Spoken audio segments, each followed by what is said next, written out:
देवताओं के लोक में उस समय भय और सन्नाटा छाया हुआ था।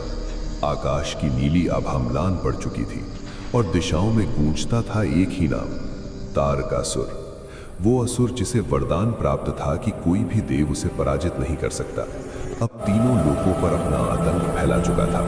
देवता पराजित, यज्ञ नष्ट और स्वर्ग वीरान हो चुका था। देवताओं को एक ऐसे योद्धा की आवश्यकता थी जो देव नहीं किंतु देवों से भी अधिक शक्तिशाली हो।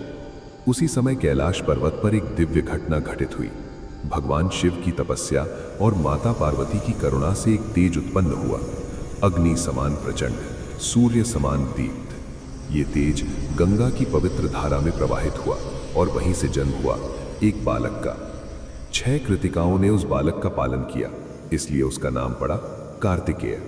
बालक कार्तिकेय साधारण नहीं था, उसकी आंखों में निर्भीकता थी और उसके मौन में भी युद्ध की तैयारी। बहुत कम समय में उसने शस्त्रों का ज्ञान प्राप्त किया। भाला, धनुष, तलवार, हर अस्त्र उसके हाथ में जीवित हो उठता। देवगुरु बृहस्पति उसे ज्ञान देते, इंद्र उसे युद्ध नीति सिखाते और स्वयं महादेव उसे धैर्य और विनाश का संतुलन समझाते। पर यह सब केवल प्रशिक्षण था, असली परीक्षा भी बाकी थी। एक दिन देव सभा में समाचार आया, तारकासुर की सेना स्वर्ग की सीमाओं तक पहुंच चुकी है। देवता भयभीत थे। तभी कार्तिकेय आगे बढ़े। उनका स्वर शांत था पर उसमें दृढ़ संकल्प था, अब युद्ध होगा और ये मेरा पहला युद्ध होगा। देवताओं ने संकोच किया, वो युवा था, ये उसका पहला संग्राम था। पर माता पार्वती की आंखों में विश्वास था और महादेव ने केवल इतना कहा, जो धर्म के लिए खड़ा होता है वही सेनापति होता है। कार्तिकेय को देव सेनापति घोषित किया गया। युद्ध भूमि विशाल थी, एक ओर असुरों की अंधकारमय सेना, दूसरी ओर देवताओं की बिखरी हुई शक्ति। आकाश में बादल गरज रहे थे, पृथ्वी कांप रही थी।